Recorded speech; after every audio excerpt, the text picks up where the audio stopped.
हर बीतते दिन के साथ मिडिल ईस्ट भीषण युद्ध की आग की ओर बढ़ रहा है। ईरान और इजराइल के बीच एक बार फिर से तनाव बढ़ गया है। इजराइल पिछले साल 7 अक्टूबर से कई मोर्चों पर भयंकर हमलों का सामना कर रहा है, मगर हाल में हमास और हिजबुल्लाह के शीर्ष नेताओं की हत्याओं से संकट के बढ़ने का खतरा पैदा हो गया है। ईरान ने इसके पीछे सीधे तौर पर इजराइल को कसूरवार ठहराया है। ऐसे में तमतमाए ईरान ने अपने आक्रामक तेवर से साफ कर दिया है कि इजराइल पर बड़े हमले की तैयारी है। इस बात की आशंका जताई जा रही है कि ईरान और इजराइल के बीच एक और बड़ा और खतरनाक युद्ध छिड़ सकता है।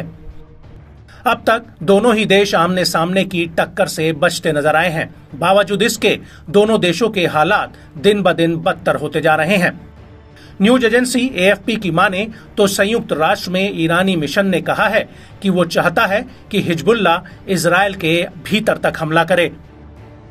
तेहरान में पिछले हफ्ते हमास के पॉलिटिकल ब्यूरो के चीफ इस्माइल हानिया की हत्या के बाद ईरान और इजराइल के रिश्तों की कड़वाहट बढ़ गई है।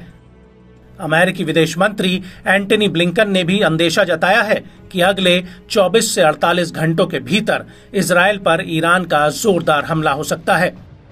ईरान ने कड़ी कार्रवाई करने की कसम खाई है। वहीं इजरायली पीएम ने भी ऐलान किया है कि वो किसी भी चीज के लिए तैयार हैं।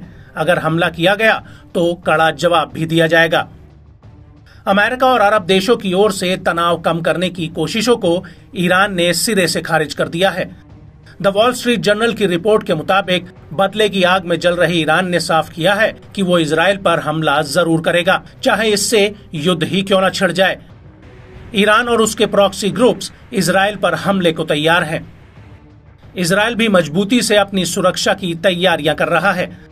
दावा है कि ईरान अपने प्रॉक्सी गुट हूती, हिजबुल्लाह और हमास से चाहता है कि वो सभी इजराइल के अंदर तक हमला करें। हमला सिर्फ सैन्य ठिकानों पर ही नहीं, बल्कि कहीं भी हो जहां इजराइल को चोट पहुंचे। लेबनान के हिजबुल्लाह की ओर से हमलों की आशंका को देखते हुए कई देशों ने अपने नागरिकों को लेबनान छोड़ने का निर्देश दिया है। फ्रांस ने ईरान में रहने वाले नागरिकों के लिए गाइडलाइंस जारी की है। इसके तहत जितना जल्दी संभव हो अस्थायी रूप से ईरान छोड़कर चले जाएं। साथ ही चेतावनी दी है कि मिडिल ईस्ट में संघर्ष की आशंका के चलते ईरानी एयर स्पेस और एयरपोर्ट को बंद किया जा सकता है। वहीं अमेरिका ने कहा है कि वो अपने लोगों की सुरक्षा और इजराइल की रक्षा के लिए युद्धपोतों और लड़ाकू विमानों को मिडिल ईस्ट में ले जा रहा है। वहीं चीन और रूस मिडिल ईस्ट के मौजूदा हालातों में अपने प्रभाव को बढ़ाने के तौर पर देख रहे हैं। दोनों देशों ने अक्सर ईरान का समर्थन किया है।